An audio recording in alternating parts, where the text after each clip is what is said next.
Hello farmers, and welcome to yet another installment of the Kenyan Farmer, a channel that highlights some of the opportunities and challenges that farmers face in their day-to-day farming life. Nobody said that farming is an easy way of life. There is also challenges along the way. Moles are rodents that can cause havoc in your farm. They can even mess up your lawn by the underground activities, not only by destroying the roots, but also by the soil molds that they create. Most farmers have their own way of dealing with these animals, but I want to show you how I control them. The biggest challenge, frankly speaking, controlling moles is a concerted effort. Should your neighboring farmers fail to see the need of this exercise, well, let's just say you will have a full-time job to clean up the mess. Moles get to a point that they will shamelessly feed on your napier grass right under your nose. Check this out.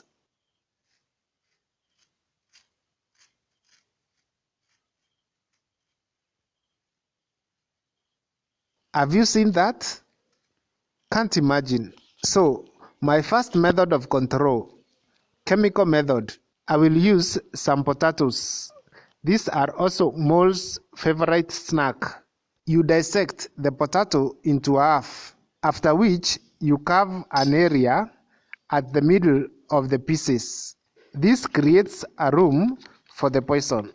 I am afraid you have to work with me here. I am recording with one hand.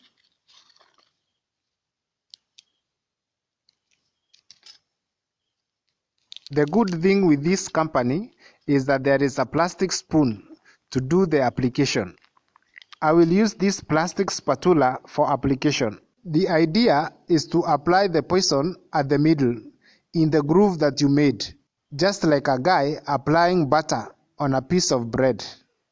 It takes some patience since the formulation is a grease. It will not easily attach to wet surface. After the application, you put the two pieces together.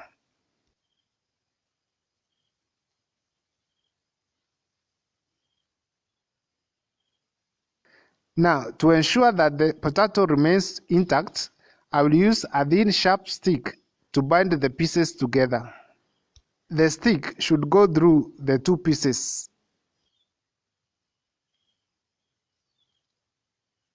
After that, I set the bait aside.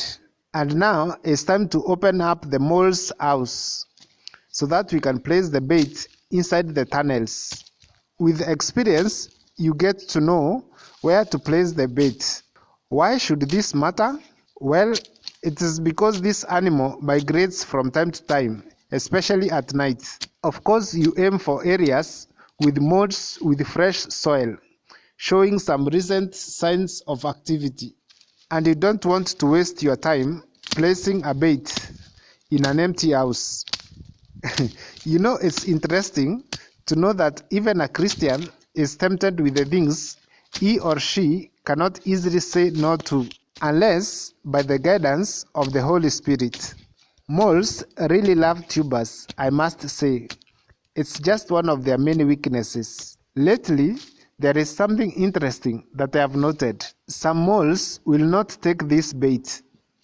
It's like they are getting intelligent with time, or there is some other explanation.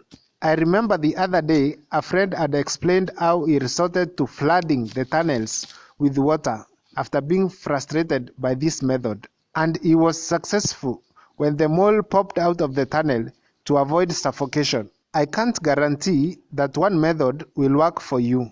You may even decide to pump smoke inside the tunnels. Use some dry chili or tobacco leaves to make the smoke more persuasive. By the way, if you take action quickly, when you note fresh, moist soil mold, you can even use a djembe to dig it up. But should you ignore, you may have many generations to handle. Once the tunnels are open, then it's time to place the bait inside. Ensure about a quarter of the stick is sticking outside the tunnel. This will ensure that when you come later, say a day or two, you have a way to inspect if the bait was consumed. The next method is by use of a trap or a mechanical snare. This is the traditional way of doing things. This is the trap we will be using. It is just a wooden cylinder designed to mimic the actual mole tunnel. They can be bought from the open market, or you can even improvise a bamboo stem for the same purpose. But there are some few features necessary for the proper functioning of the trap. Assume this is the inside design of the trap. It has two holes, 1 and 2. These holes are close to one end, that is the front end. Hole number 1 goes through the trap, but the second one does not. However, it has an internal groove for special purpose that I will explain in a short while. A plant vine is run through hole 1 and fastened on the opposite side with a stick maybe, because it is the one that will be under constant tension, as I will demonstrate. In the second hole, you run a strong nylon thread or a paracord, and this will have the hanging loop. The idea is for the mole to enter the trap from one end, and it will find the vine blocking the way, just like a plant root. Naturally, it will have the temptation to cut the vine, which is under tension.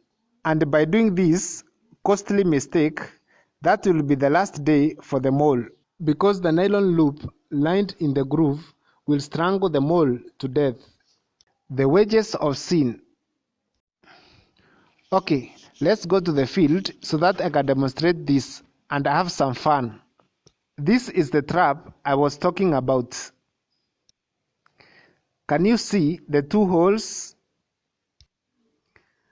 Like a half inch from the entrance to the first one and like 2 inches between the two.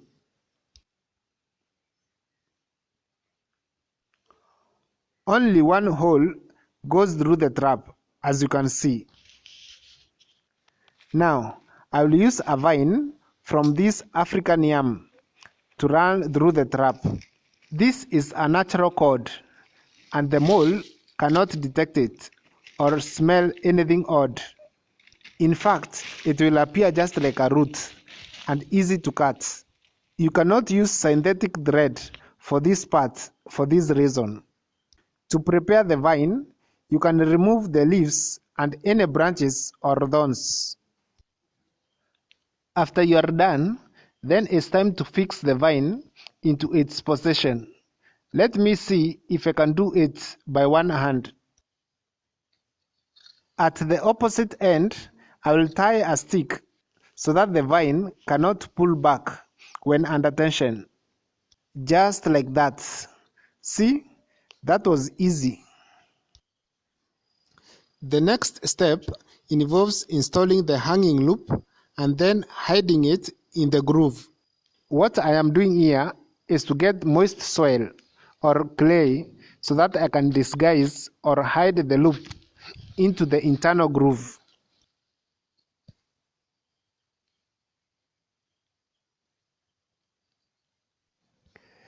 This is done all around the groove.